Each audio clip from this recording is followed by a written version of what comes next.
Cooling Chicago using saved winter ice. Chicago is a city with an infinite amount of cold in the winter. Using some simple engineering techniques, that cold could be saved into ice using water from Lake Michigan. This lake has a lot of water, more than 1,000 cubic miles of fresh water. This lake has the second most quantity of water of all the Great Lakes. The saved ice from wintertime could be used in different ways to cool the city during the scorching summer months. To explore the feasibility of this concept, a small ice mountain could be built at a location 20 or 30 miles north of the city, along the shore of Lake Michigan. Youth and adults could be invited to hike up this ice mountain during the hottest days of the summer months. As people climbed the ice mountain, they would immediately feel the temperature drop. The air near the ice would be cooler and heavier, sliding down the slopes and pooling at the base like an invisible lake of cold. Simple wind channels or fabric sails could guide this chilled air toward gathering areas, shaded rest zones, or experimental cooling corridors. Visitors would not just be escaping the heat, they would be experiencing a living demonstration of how winter could lend a helping hand to summer.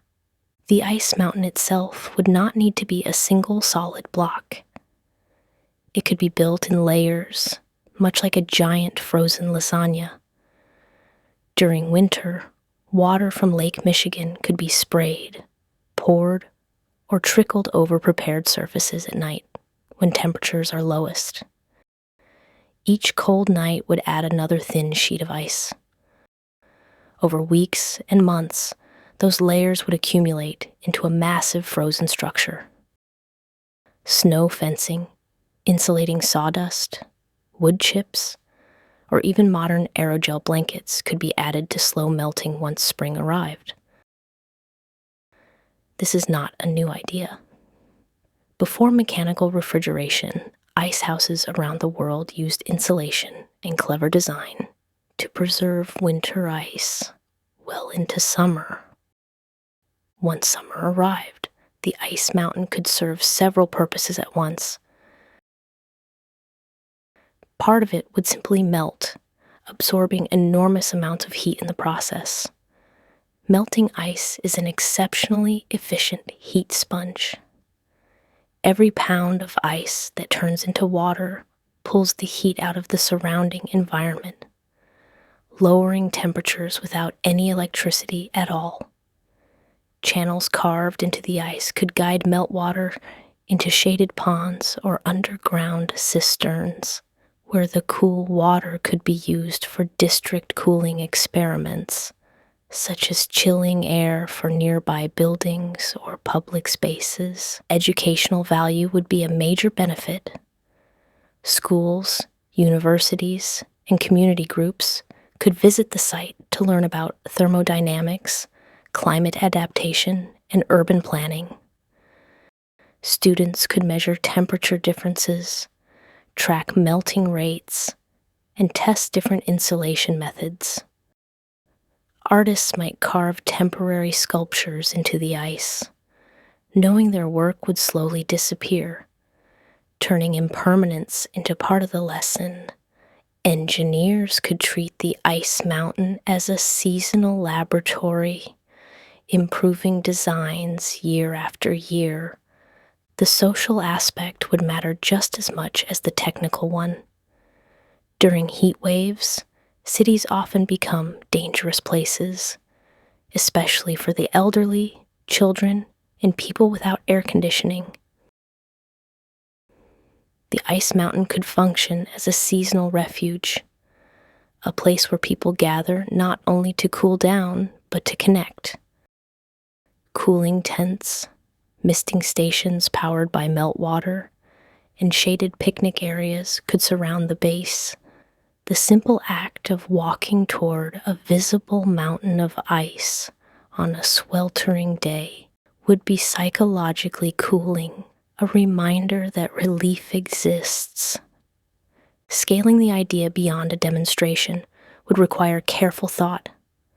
A single ice mountain would not cool all of Chicago, but it could point the way toward a network of smaller ice reserves.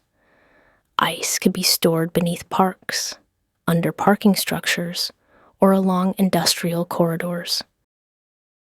Winter cold could be captured locally, reducing the need to move ice long distances. Instead of fighting winter as an inconvenience, the city would treat it as a valuable resource, much like sunlight or wind.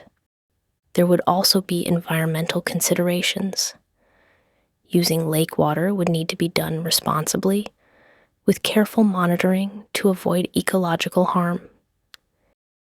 Energy use during ice formation would have to be minimal to ensure the system truly saves carbon, rather than shifting emissions from summer to winter.